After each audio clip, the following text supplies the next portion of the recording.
Virgin of all virgins best, listen to my fond request. Let me share thy grief divine. These words, drawn from the beloved sequence Stabat Mater, guide us to the grace we may hope to receive in meditating on the sword of sorrow which pierces Mary's heart as she receives the body of Jesus into her arms. Suffering comes to each of us in its varied forms. Perhaps it is an illness or disability, or simply the difficulties which accompany advancing age. Or perhaps it is something more interior and acute, misunderstandings, alienation from one's children, the loss of a spouse. The pain of these situations strikes to the heart.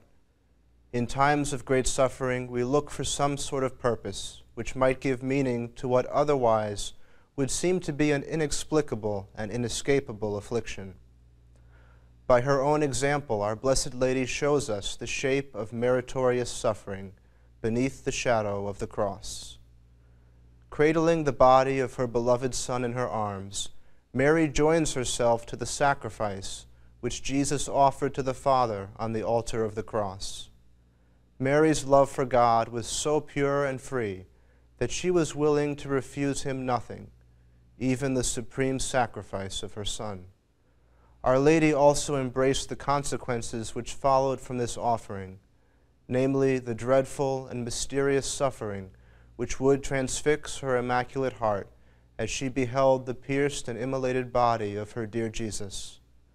Her unwavering faith fortified her soul to persevere through the darkness of pain and grief unto the joy of the resurrection.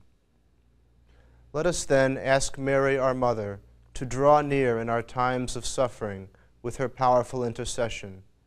May she obtain for us the grace to join the pains and misfortunes which come our way in a fruitful act of love, united to the perfect offering of Christ crucified. Virgin of all virgins best, listen to my fond request.